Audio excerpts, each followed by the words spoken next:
시청자 비평 플러스는 YTN을 돌아봅니다. 배드민턴 여제 안세영 선수의 작심 발언을 시작으로 한국 체육계 고민이 던져졌습니다. 그 내용 전한 YTN 보도들 오늘 뉴스 리뷰 Y에서 살펴봅니다. 이번 주는 어떤 시청자 의견이 들어왔을까요? 시청자 톡톡 Y에서 확인해 보겠습니다. 잠시 후에 만나보시죠.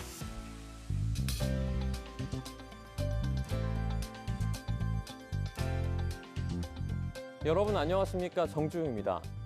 코로나19가 다시 빠르게 번지고 있습니다. 이 휴가철이 끝나고 학생들의 개학이 시작이 되면서 앞으로 더 확산할 거로 전망되고 있는데요. 일반 감기나 냉방병과 증상이 비슷해서 늦게 발견하는 경우가 있다고 하는데 고열이나 목이 붓는 증상이 나타나면 코로나19가 아닌지 의심해 보셔야 합니다. 코로나19 예방수칙 모르는 분들 아마 없을 텐데요. 올바른 손 씻기를 생활하고 호흡기 증상이 있을 시에는 이 마스크를 꼭 착용해 주시길 바랍니다. 그럼 이번 주 시청자 비평 플러스 뉴스 리뷰 Y로 시작합니다.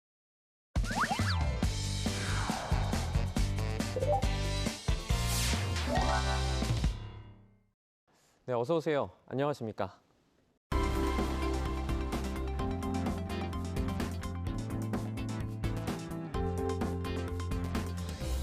뉴스 리뷰 Y 시작해 봅니다. 먼저 김지연 시청자 평가원이 가져오신 오늘의 주제부터 들어봅니다. 안세영이 쏘아 올린 공은 어디로? 8월 12일 YTN 보도 제목입니다. 파리올림픽 배드민턴 금메달리스트 안세영 선수의 작심 발언이 있은 지 보름여가 흘렀죠. 그 사이 안세영 선수와 배드민턴 협회 측의 입장차가 전해진 가운데 사안의 핵심과 본질이 과연 무엇인지 언론의 이목이 쏠렸는데요. 오늘 뉴스 리뷰 Y는 최근 배드민턴 협회를 중심으로 벌어지고 있는 체육계 논란을 다룬 YTN 보도들을 살펴봅니다. 네, 이처럼 체육계 논란이 도마 위에 올랐습니다. 이런 상황들이 과거에도 언론을 통해서 보도된 경우가 있는지 궁금한데요. 언론의 감시 기능이 반드시 좀 필요한 부분으로 보이거든요.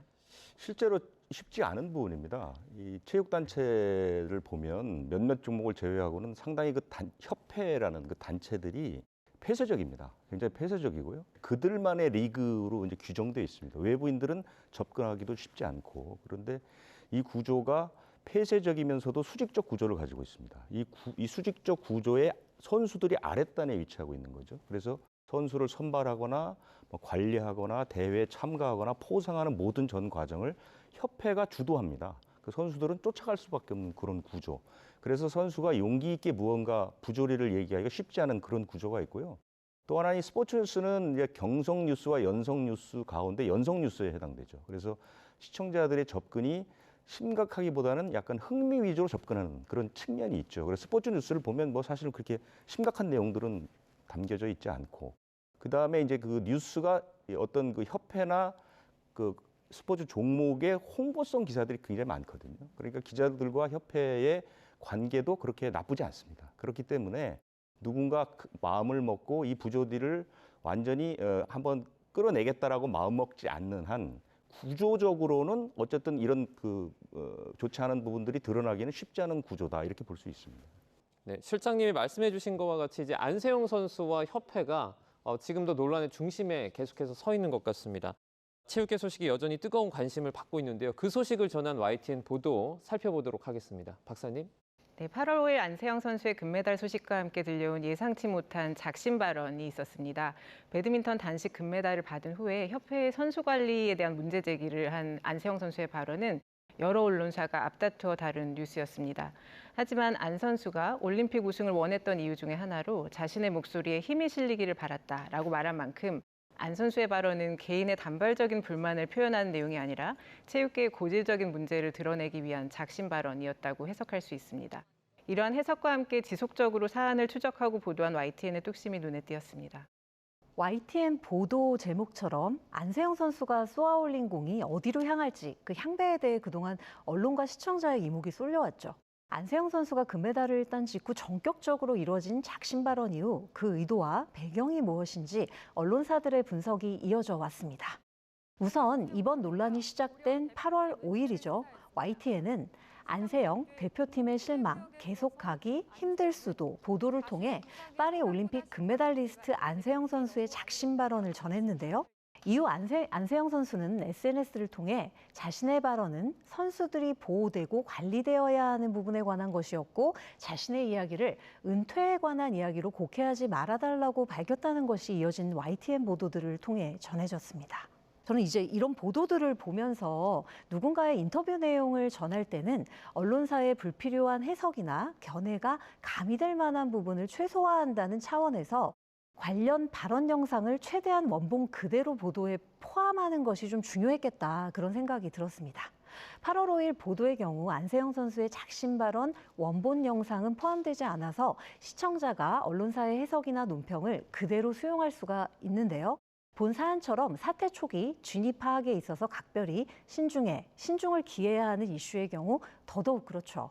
그래서 언론사의 해석을 가미하더라도 인터뷰 영상을 함께 보여주는 구성 방식을 택하는 편이 더 좋았겠다, 이런 생각을 해봤습니다.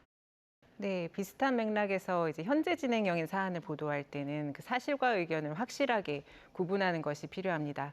작심 발언, 안세영 씁쓸한 귀국길 쟁점은 이란 제목의 보도는 안세영 선수와 배드민턴 선수단이 귀국하는 공항 현장을 생중계로 연결했죠.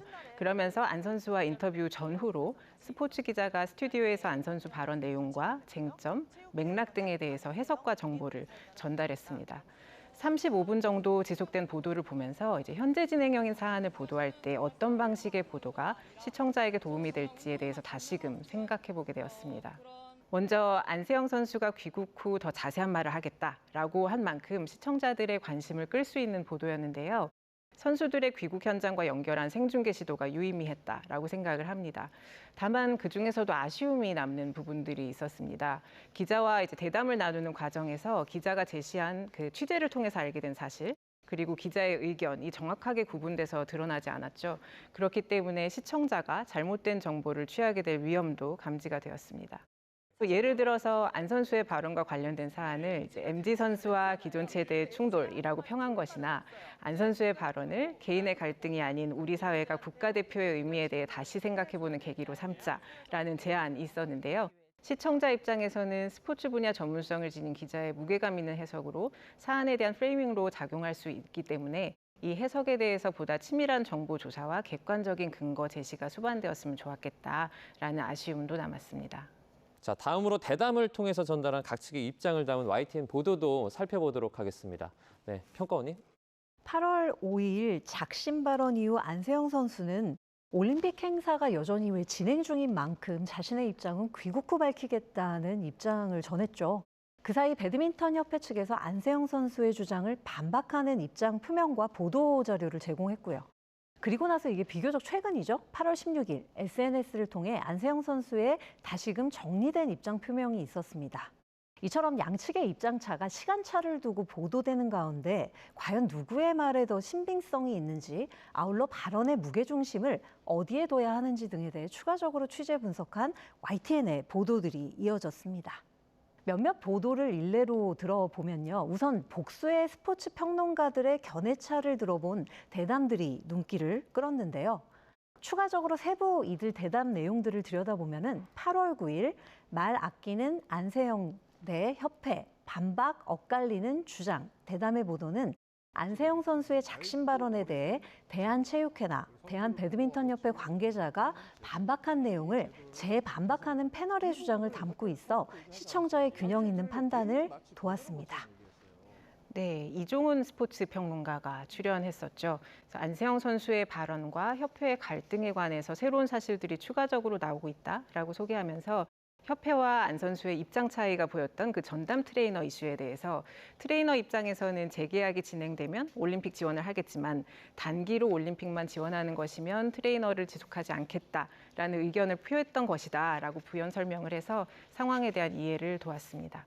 그 외에도 배드민턴 협회 내교로 규정된 개인 자격 국제대회 출전 조건 등을 제공해서 현재 안 선수가 제기한 문제가 안 선수 개인이 아닌 여러 선수들이 공통적으로 가지고 있던 문제의식이었음을 알렸고요. 그렇게 해서 시청자가 안 선수가 제기하고 있는 여러 문제들에 대해서 그 전후 맥락을 보다 폭넓게 이해할 수 있도록 도왔습니다. 또 하나는 8월 8일 보도자료 낸 협회 대 말 아낀 안세영, 진실은 이 보도의 경우 패널의 개인적 견해에 대해 앵커가 향후 행보에 대해서는 아직 본인이 공개적으로 입장을 밝힌 게 없기 때문에 개인적 전망으로 정리를 하는 게 맞을 것 같습니다. 라고 발언의 수위를 조정해서 보도에 신중을 기한 것이 좋았습니다. 네, 해당 대담에서는 최동호 스포츠 평론가가 출연해서 안 선수의 발언 내용과 협회의 반박 자료를 비교해가면서 코멘트를 했었는데요. 협회의 입장에 대한 정보를 전달하는 것은 필요한 부분이었지만 소문에는 안세영 선수를 후원하겠다는 기업이 등장했다는 이야기가 있다. 이런 것처럼 이제 확인되지 않은 소문을 몇 차례 강조하면서 사안을 해석해서 시청자들이 오도할 위험이 있었습니다. 평가원님께서 말씀하신 것처럼 이에 대해서 앵커가 이제 개인적인 의심이다라고 선을 긋고 아직 구체적인 입장이 나오지 않았기 때문에 단정할 수 없다라고 보완해서 균형 잡힌 시각을 유지할 수 있었지만 전문가로서 현재 진행 중인 사안에 대해서 코멘팅을 할 때 어떤 태도를 갖춰야 하는가, 그리고 언론은 전문가에게 어떤 역할과 태도를 요구해야 하는가에 대한 고민이 있어야 함을 생각하게 되었습니다. 전문가는 사실 개인 자격으로 사안에 대한 코멘트를 하는 것인 만큼 기자의 경우와는 달리 취재에 기반한 정확한 사실 전달이란 의무가 없음을 염두에 두고 이제 시청자들이 보도를 보아야 되겠지만요. 안 선수의 발언이 의미하는 바, 드러나지 않은 이면의 해석 같은 것들을 이야기할 때에는 주관적인 해석이 아닌 전문적인 근거를 지닌 해석이기를 바라게 됩니다. 반면 이번에는 아쉬운 점인데요. 앞서 언급한 보도들의 제목들만 봐도 말아끼는 안세영 대 협회 반박, 엇갈리는 주장, 보도자료 낸 협회 대 말아낀 안세영, 진실은 등 주로 안세영 선수 대 협회의 대결 구도로 제시되고 있는데요. 대결 구도를 강조하는 반복된 제목 설정은 지양하는 것이 좋겠습니다. 대결보다는 어떤 쟁점들이 있는지, 또 이들 표면화된 쟁점들의 이면에 어떤 구조적인 문제점들이 있는지 짚어주는 제목의 보도 형태가 더 바람직해 보입니다. 8월 13일 대담보도 안세영 선수들 경제적 보상 누려야 문체부 조사에서 전문가 패널은 본 논란의 진상조사에 착수한 문화체육관광부가 들여다볼 지점을 3가지 차원에서 언급하고 있는데요. 다양한 쟁점들을 다각도에서 짚어준 대담이라 저는 좋았습니다. 다만 본 대담의 경우도 제목의 설정은 지역적인 문제에 집중하고 있어 다소 아쉽다라는 생각이 들었는데요. 발언 하나하나를 부각하기보다는 시청자들이 사안의 무게를 체감할 수 있도록 대담의 무게에 걸맞는 묵직한 제목의 설정이 더 적절해 보입니다. 네, 이번 사안에 대한 YTN 보도 중에서 눈에 띄었던 점은 다양한 관점을 지닌 전문가들과의 대담을 통해서 다각도의 해석을 시도한 것입니다. 스포츠 기자의 전문성 있는 보도도 있었고요. 그 보도와 더불어 서로 다른 입장을 지닌 스포츠 평론가, 변호사 등의 해석을 들을 수 있었습니다. 다만 전문가들의 경우 서로 다른 관점과 입장에서 사안에 대해서 해설을 하고 있는 만큼 전문가 간의 또 의견이 갈릴 때가 있습니다. 시청자의 경우 모든 보도를 따라가면서 보는 건 아니잖아요. 그렇기 때문에 YTN에서 신중하게 섭외한 전문가들의 견해를 다양하게 접할 수 있도록 서로 다른 입장을 가진 전문가가 코멘트를 했을 때 그 영상을 다음 보도에도 적절히 활용하면서 비교 판단할 수 있게 도울 수 있으면 참 좋았겠다라는 바람도 가져봅니다. 네, 일단은 갈등 조장을 좀 지양하는 보도가 필요할 것 같다. 이런 어떤 반성 어린 생각이 좀 들게 되고요. 늦었지만 이번 일을 계기로 체육계의 어떤 잘못된 관행들이 바로잡혔으면 하는 그런 바람을 가지고 있습니다. 자, 한 선수 개인의 문제가 아니기 때문에 좀 이런 논란이 쉽게 가시진 않는 것 같아요. 네, 맞습니다.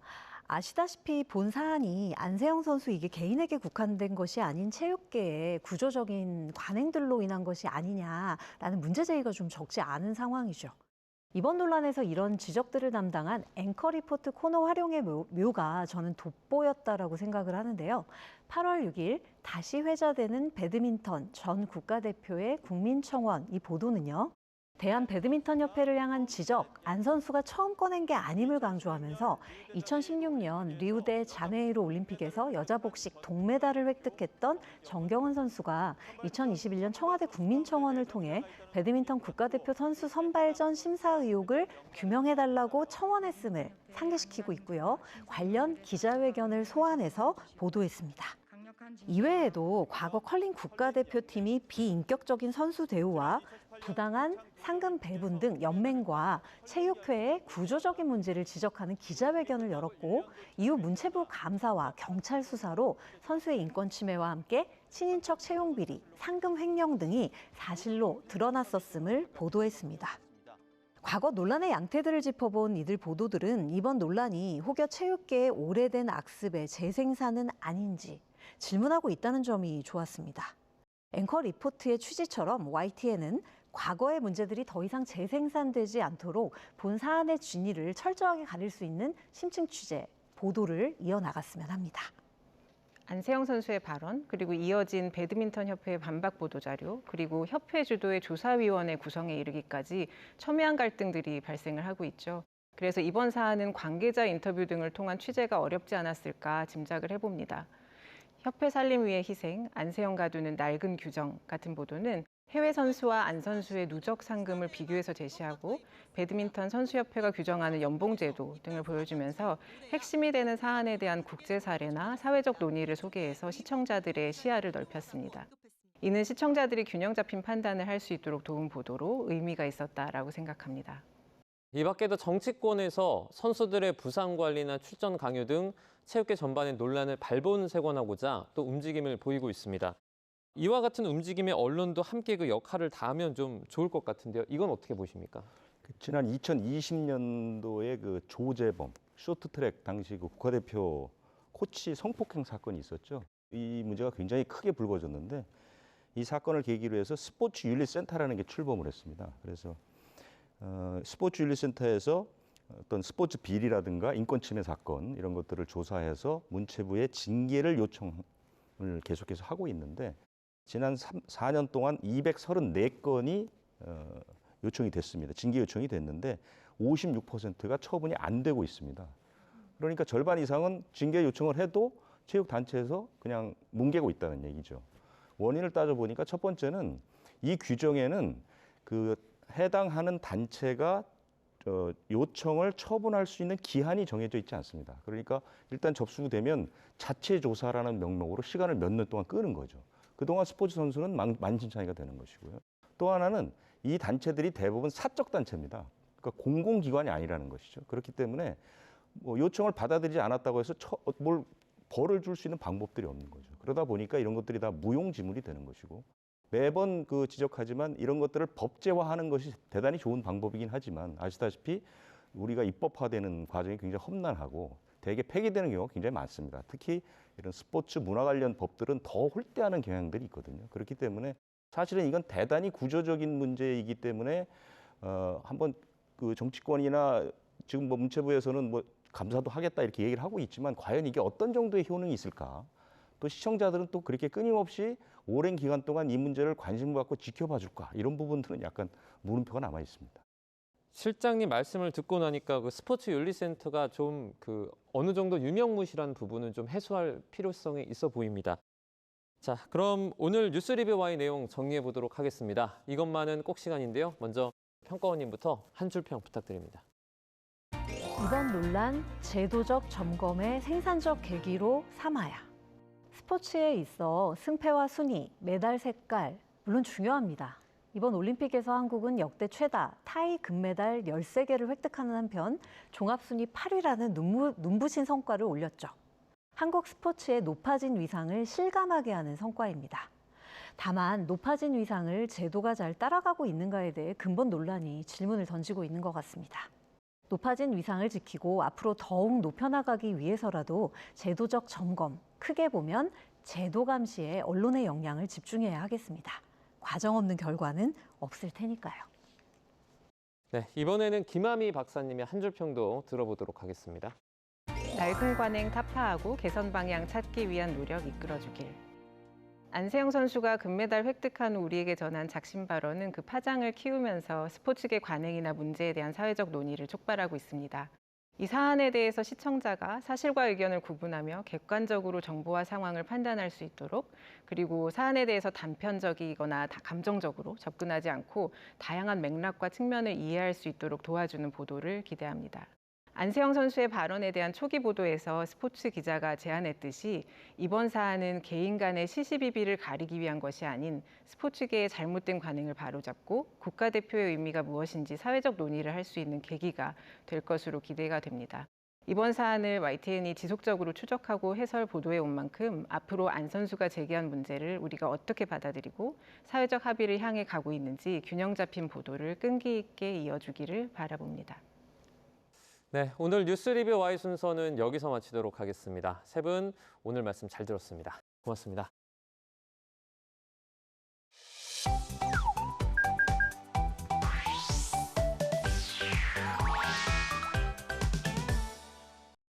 YTN을 향한 시청자 의견이라면 모두 귀 기울여 듣고 답하는 시청자 톡톡 Y 시간입니다.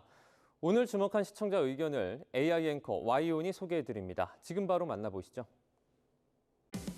안녕하세요. AI 앵커 Y온입니다. 오늘의 첫 번째 주제는 임금 체불에 대한 시청자 의견을 들어봤습니다. 자세한 내용 지금 바로 보시죠.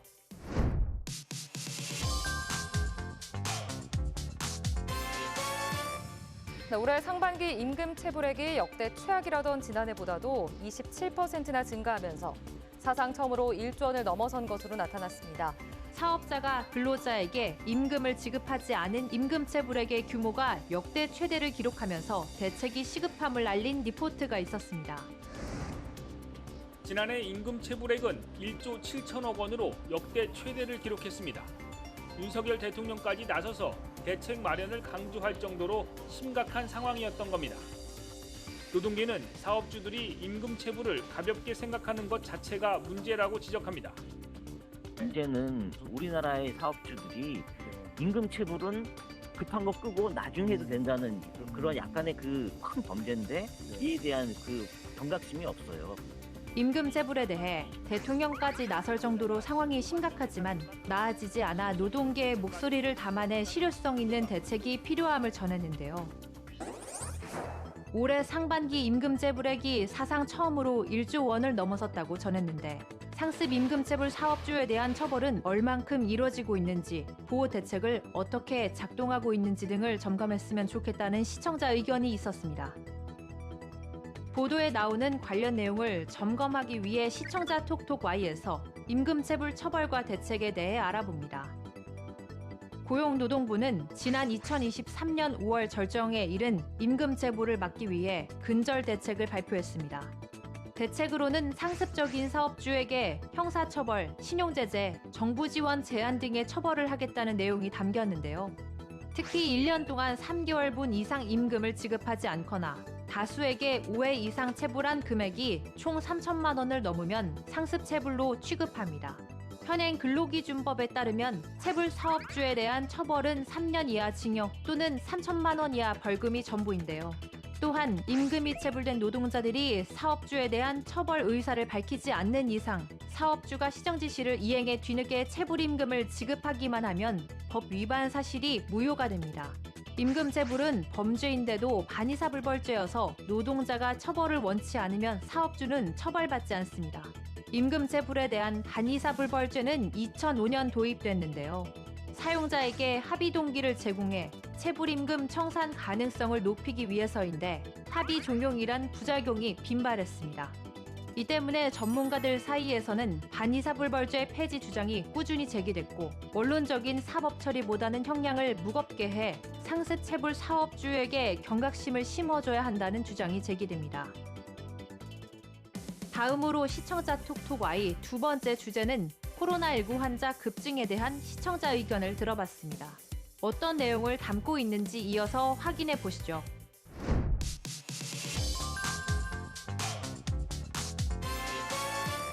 네, 한동안 잠잠했던 코로나19가 다시 꿈틀대고 있다는 소식입니다. 질병관리청에 따르면 최근 다시 기승을 부리고 있는 코로나19에 대해 환자 수 증가 현황을 비롯해 위험한 시기임을 알린 앵커 리포트가 있었습니다. 아무래도 날이 더워지면서 마스크를 쓰는 사람이 줄어드는 데다 휴가철이라 이동량이 늘어났기 때문으로 보입니다. 코로나19가 다시 확산하면서 덩달아 자가진단 키트 가격도 올랐습니다. 엔데믹 선언 뒤 1,000원대까지 내려갔던 키트 하나가 최근 3,000원대로 3배 정도 올랐고요. 일부 약국에서는 품절 사태도 나타나고 있습니다. 재유행을 주도하고 있는 바이러스는 바로 오미크론 변이 KP3인데요. 두통과 오한, 콧물 같은 일반적인 독감 증상이 나타난다고 합니다. 코로나19가 급증한 이유로 휴가철 이동량이 늘어난 것임을 짚으며 덩달아 자가진단 키트의 가격이 오르고 품절 사태가 나타났다고 알렸는데요. 코로나19 환자가 늘어나면서 재유행을 우려하게 했는데 기본적인 위생 수칙을 안내한 것은 바람직했으나 관련해 정부가 코로나19 급증에 어떻게 대처하고 있는지 알릴 필요가 있어 보인다는 시청자 의견이 있었습니다. 시청자 톡톡 Y에서 최근 늘어난 코로나19에 대한 정부의 대응을 살펴봅니다. 급증하는 코로나19 상황에 대응해 8월 14일 보건복지부 장관은 질병관리청 등 관계부처와 함께 코로나19 유행 동향을 분석하고 코로나19 치료제, 감염 예방 수칙, 예방접종, 의료 대응 체계, 자가검사 키트 등에 대해 논의했습니다. 보건복지부는 과거 코로나19 거점 전담병원으로 운영됐던 공공병원을 중심으로 여유 병상을 확보하고 행정안전부 및 지자체와 협력해 지자체별 코로나19 진료 협력병원 리스트를 응급의료정보 시스템 등을 통해 공개할 계획인데요. 질병관리청은 위기 단계 상향 조정까지는 검토하고 있지 않지만 유행 확산에 대응하기 위해서 현재 운영 중인 코로나19 대책반을 대책본부로 확대해 운영합니다. 또 방역 당국의 권고사항을 종합한 코로나19 감염 예방 수칙을 마련해 배포할 계획입니다. 식품의약품안전처는 코로나19 자가검사 키트 수급 상황을 점검하고 생산, 유통 과정 전반에 대해 모니터링할 예정이며 교육부는 2학기 개학에 대비해 학생에게 코로나19 유사 증상이 있을 경우 등교하지 않도록 권고하고 이를 시도교육청을 통해 각급 학교와 가정에 안내할 예정입니다. 마지막으로 오늘 시청자 톡톡 Y 세 번째 주제는 엠폭스에 대한 시청자 의견을 들어봤습니다. 이어지는 내용도 지금 바로 만나보시죠.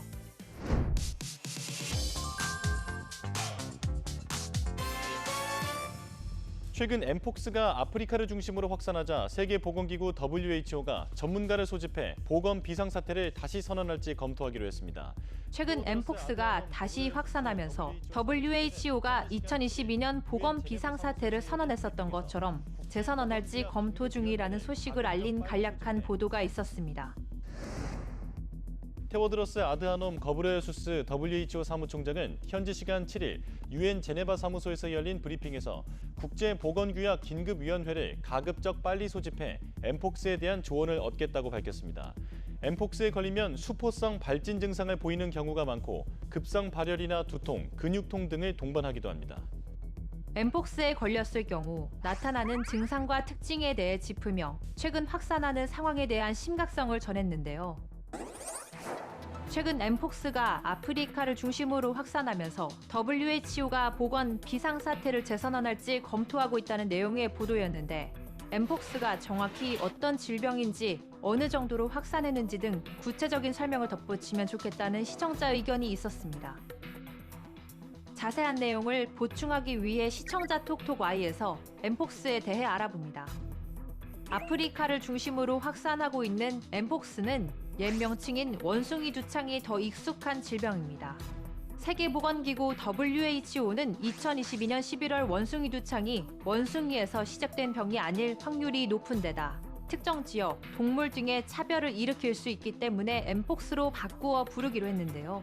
아프리카 지역 풍토병이었던 엠폭스는 2022년 5월 아프리카가 아닌 지역에서 발병 사례가 나온 뒤 환자 수가 급격히 늘었습니다. 이후 올해에만 아프리카에서 11,000건 이상의 감염 사례와 445명의 사망자가 나올 정도로 빠르게 번지는 중이라고 WHO는 전했는데요. 동성애 성향의 성인 남성 감염률이 높았던 작년과 달리 어린이 환자가 속출한다고 표현했습니다. 엠폭스는 체액이나 피부 접촉, 침방울 등을 통해 전파되는데요. 엠폭스의 치명률은 0.13% 이내지만 면역 저하자, 1세 이하의 영아, 임신부, 수유 중인 여성, 그리고 만성 습진을 앓고 있는 환자는 증세가 심하고 사망 위험성도 있으니 주의해야 합니다. YTN 방송의 부족한 부분을 채우는 시청자 톡톡 Y 시간. 다음 주도 다양한 시청자 의견과 함께 돌아오겠습니다.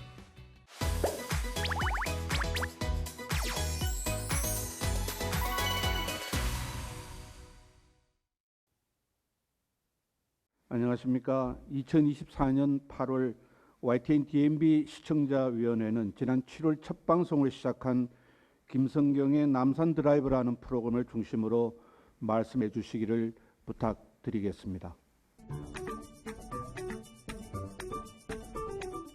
드라이브라는 이름이 무색하게 진행자가 남산에서 출연자를 태운 뒤 인사를 나누며 남산과의 관계성을 타진하는 정도의 가벼운 인터뷰를 차 안에서 진행할 뿐 실제로 인터뷰는 별도의 실내 공간에서 이루어집니다.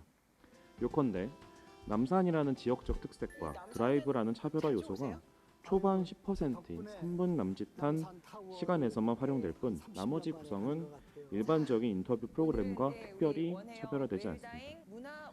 일반적인 인터뷰 프로그램이 실내라는 공간에서 진행하는 것과 달리 드라이브를 통해 출연자와 인터뷰를 하고자 하는 것은 보다 자유로운 분위기에서 사담을 나누는 것과 같이 자연스럽게 일하기를 나누고자 하는 것이고, 드라이브란 이름이 포함된 타사의 인터뷰 프로그램이나 택시와 같은 프로그램에서도 인터뷰는 주행 중인 차 안에서 이루어지도록 하여 프로그램의 특색을 확실히 살리고 있습니다.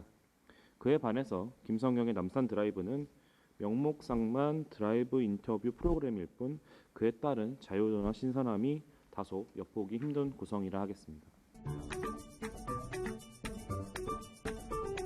질문을 하는 사회자의 자세도 카메라의 앵글을 고려해 좀 수정하면 좋겠다는 생각이 들었습니다. 프로그램 자체가 편안하고 진솔한 대화를 추구하기 때문인지 모르겠으나 사회자가 계속 다리를 꼬고 의자에 반쯤 비스듬히 기댄 채 진행하는데 카메라가 옆이나 약간 아래에서 사회자를 비추는 경우가 꽤 있다 보니 어떤 앵글에서는 사회자가 거의 누워있는 것처럼 보이기도 했습니다. 상대적으로 초대 손님은 꼿꼿하고 단정한 자세로 정면을 바라보며 이야기를 하다 보니 사회자가 초대 손님을 정중히 대하지 않는 것 같은 느낌을 주기도 했습니다. 편안한 분위기를 유지하여 명사의 편안하고 진솔한 이야기를 끄집어내는 것 역시 중요하겠지만 적어도 초대 손님과 사회자의 자세나 분위기를 맞추거나 카메라 앵글을 고려해서 자세를 수정하는 것이 필요할 것으로 보입니다. 이순재 배우를 차에 태우고 남산 서울타워 자동차길을 따라가며 대담은 시작됩니다. 도심 중앙에 위치하고 시원하게 탁 트인 시티뷰로 외국인 관광객 최고의 명소인 남산은 수많은 드라마 촬영 장소이기도 하다는 69년차 대배우의 설명은 남산의 역사를 그려보는 사이 훌쩍 대담 장소로 이동해 있었습니다.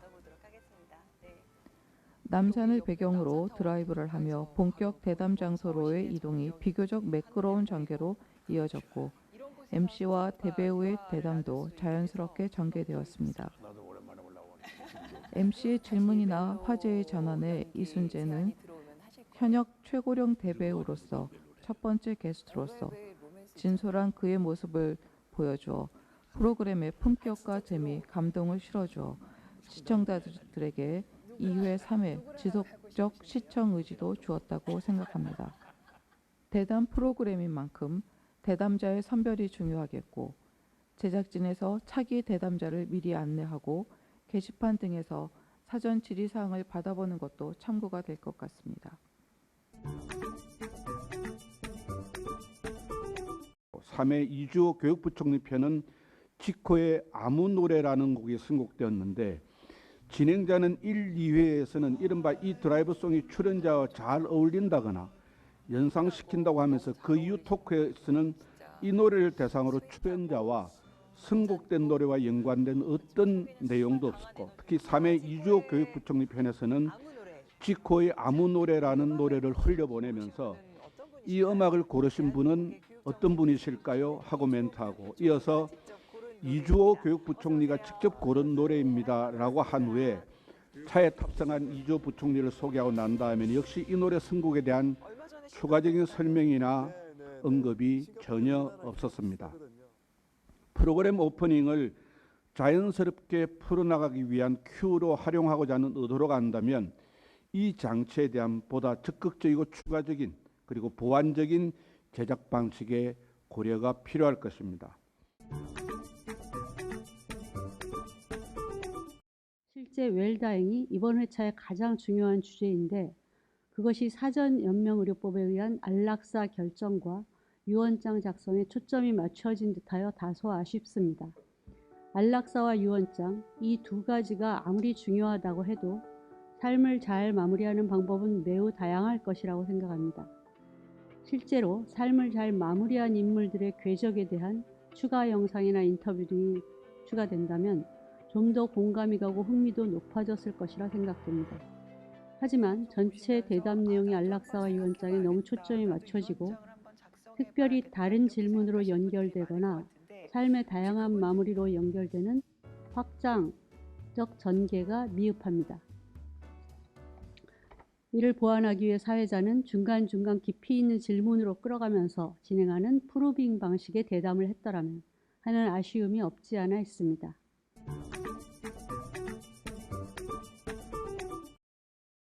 편안한 분위기에서 대화가 이어지는 방송의 느낌이 전체적으로 좋았습니다. 그리고 원혜영 그 의원의 어떤 정치 은퇴라든가 그 부천시장 시절에 버스 안내판 도입이나 그 풀무원 장업이나 이런 얘기도 재미가 있었습니다. 그 원혜영 그 의원께서 하시는 웰다잉 운동에 관한 게 방송 후반부의 주된 내용이었는데 연명 치료를 거부할 수 있는 자기 결정권이라든가 안락사 도입의 필요성, 유언장 작성, 유산 기부 운동 등도 상당히 흥미로운 주제였습니다. 그 짧은 프로그램에서 간단히 다룰 내용은 아니었는데 하나하나가 매우 의미가 있었습니다. 김성경의 남산 드라이브는 전체적으로는 사회적으로 유명하거나 존경받을 만한 인물들을 초대해서 자유롭게 대화를 나누고 또 편안한 분위기에서 대화를 나누고 여러 가지 주제에 대해서 얘기를 하는 프로그램인 것 같은데 기존 방송에서는 볼 수 없는 신선한 컨셉의 그 방송이라서 앞으로 많은 기대가 됩니다.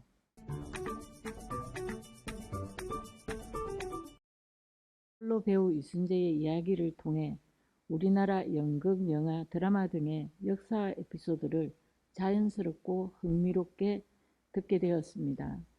한 배우로서 한 인간으로서의 삶의 철학을 들으면서 바쁜 현대사회를 살다 보니 자주 있게 되는 인생의 의미도 다시 한번 생각해 보게 되는 유익한 프로그램이었습니다. 이번 새 대담 프로그램은 토크쇼 형식으로 진행하면서 중간중간에 짧은 자료 화면들이 들어가는 등 전체 이야기를 구성하면서 짜임새 있게 대담 형식으로 이끌어갔는데요. 이 부분에서는 시청자들도 재미있게 시청했을 것으로 생각합니다. 이상으로 2024년 8월 YTN DMB 시청자위원회 회의를 모두 마치도록 하겠습니다.